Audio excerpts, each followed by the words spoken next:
Imagine this 30,000 years ago. On the banks of the Yellow River, a fire is burning. The people gathered around it look up at the sky and ask, "What is the order of this world? Why does heaven turn? Why does the king rule? Why does man suffer?" These questions planted the seed of one of the most profound, most enduring, and most original intellectual civilizations in human history today. We invite you into the great odyssey of classical Chinese thought. China is one of the oldest cradles of civilization known to mankind. But what separates China from other ancient civilizations is something extraordinary. Chinese thought was shaped by no great outside influence. Greek philosophers learned from Egypt. The Islamic world drew from Greece. But Chinese thinkers, in the fertile valley of the Yellow River, surrounded by towering mountains and boundless steppes, built an entire civilization of ideas, entirely on their own, with their own questions and their own answers. This is the greatest experiment in intellectual self-sufficiency in all of history. In this journey, we will do something special using advanced artificial intelligence techniques. We have transformed ancient civilizations, thinkers, scientists, and philosophers into vivid, lifelike scenes, so you will not merely listen to the history of thought, you will witness it as closely as it has ever been seen. Historical record points to the Shang Dynasty, dated between 1766 and 1123 BC. The excavations at Anyang in Henan province revealed a civilization that tells us much about this world. In Shang China, religion and politics, society and culture formed an inseparable whole. Shang kings were not merely political leaders.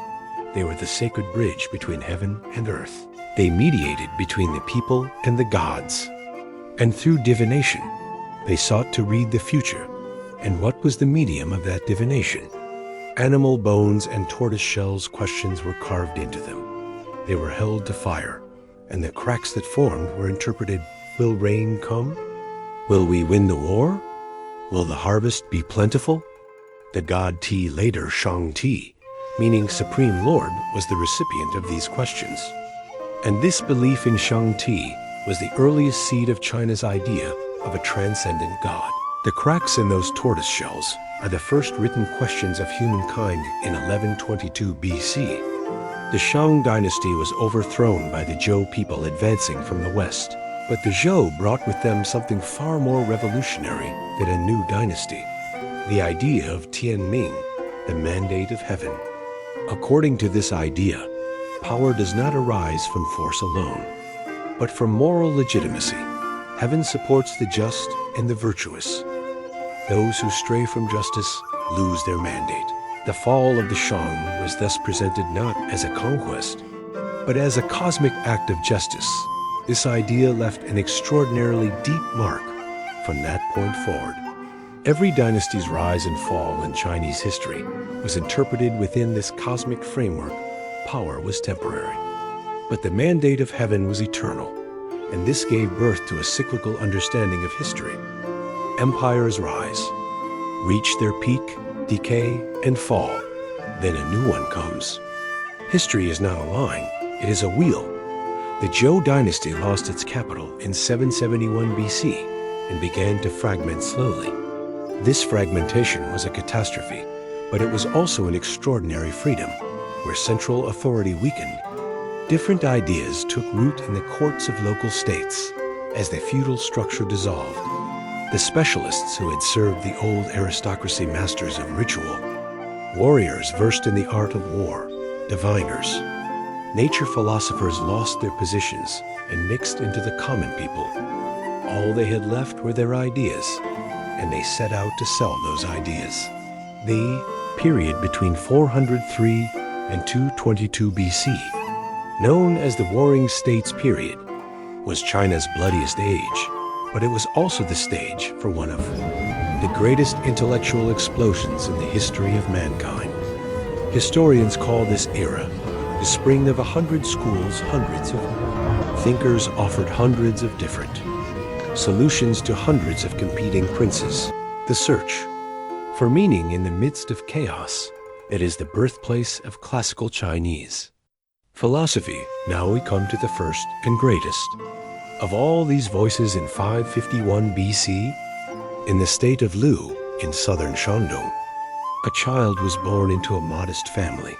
His father left him when he was 3 years old. His mother raised him in poverty. This child would become the most influential thinker in Chinese history. Confucius, the Jesuit missionaries who came to China, translated this name into Latin and introduced him to the world as Confucius. Confucius did not see himself as someone bringing a new philosophy. I am a transmitter, not a creator, he said. I love and believe in the ancients. He looked backward and saw in the early Zhou Dynasty of the 1100s BC a golden age. There was order then. Everyone knew their place. The king acted like a king, the minister like a minister, the father like a father, the son like a son. And here lies Confucius's most fundamental idea, the rectification of names. Cheng Ming. If a king does not truly act like king, he is no longer a king. Words are not empty. Every name carries the duties and responsibilities that name demands. When you say king, someone who protects the people, should be understood when you say father, someone who cares for his child. When these names lose their reality, society collapses. At the center of Confucius's moral philosophy stand three great concepts. The first is Zhun, humaneness, love for others, perfect virtue. This word, rarely used before Confucius, became under his hand the most central concept of Chinese thought. What is Zhun? Do not impose on others what you yourself do not want. But that is only half of it. The complete rule is, also do for others what you yourself desire. These two sentences together form Confucius's golden rule, and from that day to this, it has remained one of the most universal moral principles in the history of humanity. The second is Li ritual. Propriety, social rules. Li is not merely formal protocol. For Confucius, Li is what elevates the human being above the animal ceremonies, repeated again and again offerings. Greetings, morning rituals shape the human soul. Rules that seem externally imposed are gradually internalized, and form character. Politeness without lie becomes mere gesture. Courage without Li becomes recklessness. Sincerity without lei becomes arrogance. The third is Yi, righteousness, justice. Duty. Every person carries specific duties according to their position. Fulfilling those duties is not merely a social obligation, it is a moral necessity. Confucius reached a high government office at the age of 50, but the political instability of the era forced him from his post. He then spent 13 years traveling between different states with his students, searching for a ruler who would apply his ideas. He found none. He returned to Lu in disappointment and spent the rest of his life educating his disciples. He closed his eyes to the world in 479 BC, but after his death, he experienced one of the greatest intellectual rises in all of history. He was elevated from a great teacher to a king ordained by heaven, and then to a living God among men during the Han Dynasty. Confucianism became virtually a religion, and today it is still taught in Chinese schools now. 100 years after Confucius, his greatest defender came into the world, Mencius, known by his given name Mencius.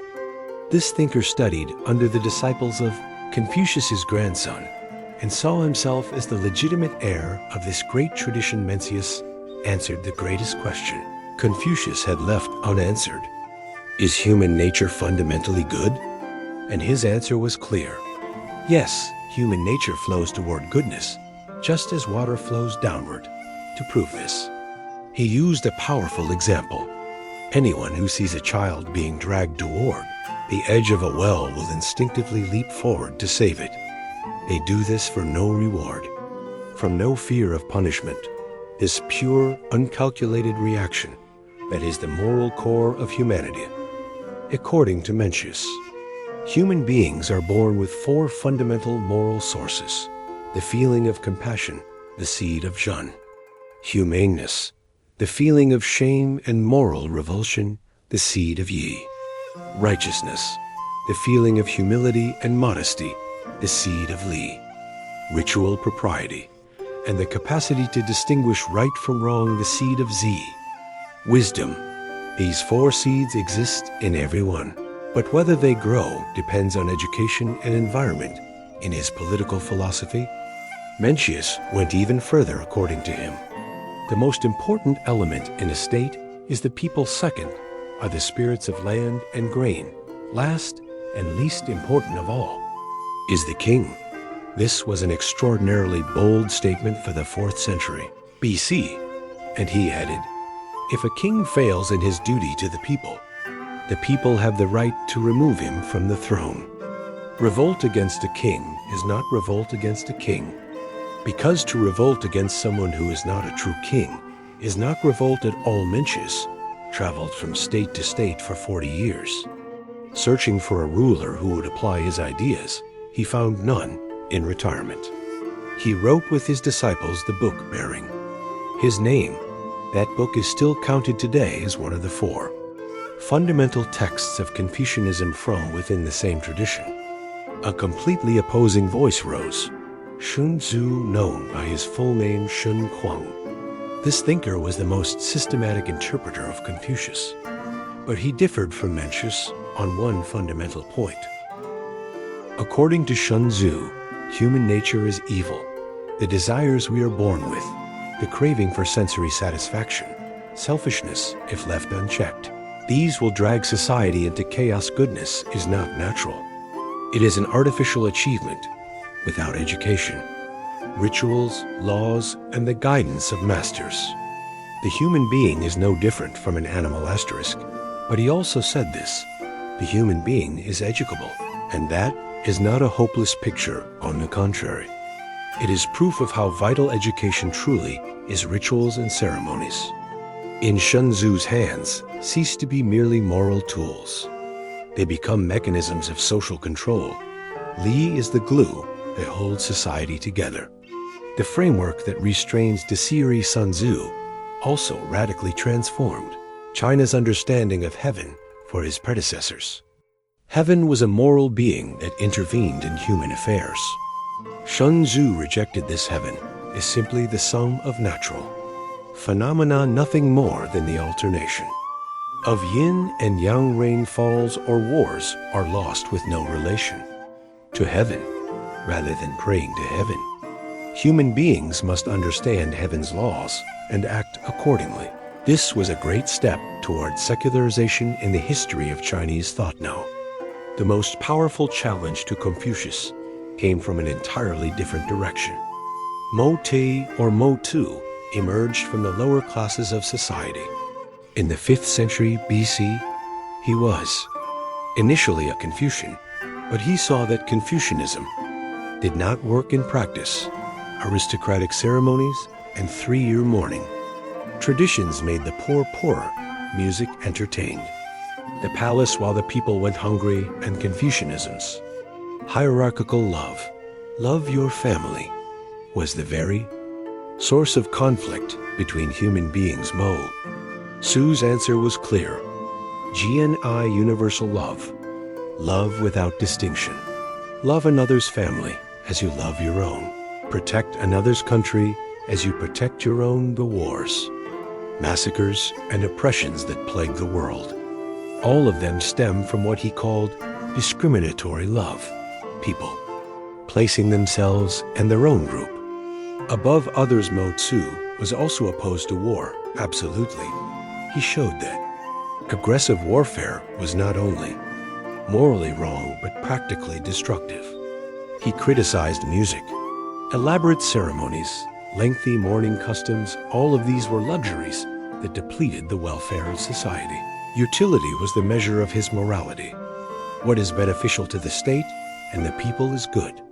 What is harmful is wrong. Mo Tzu also rejected fatalism. If everything is predetermined, there is no point in encouraging good or punishing evil. He believed in human action. Determinism was foreign to him, and he argued for the existence of God, but with an interesting justification.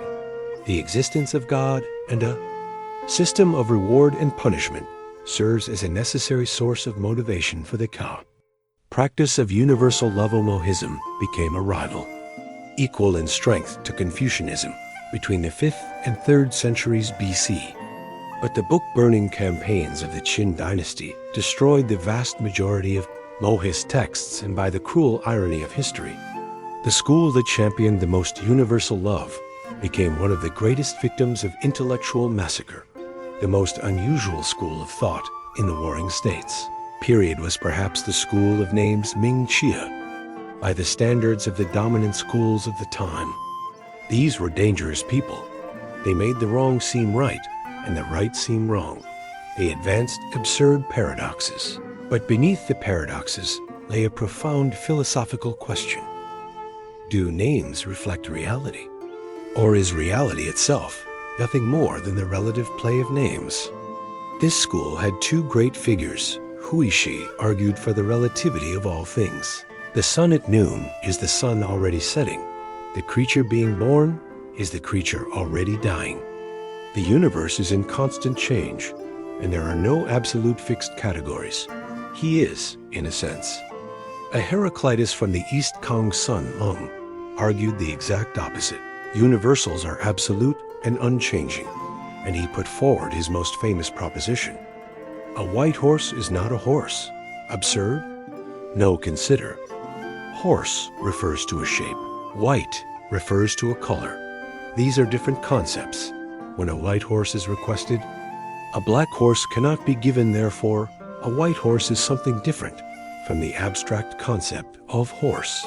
This is an analysis of the relationship between universals and particular beings.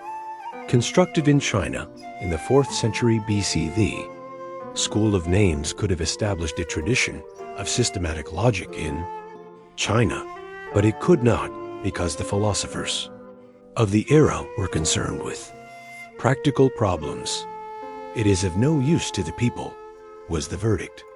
And this school retreated into the shadows of history.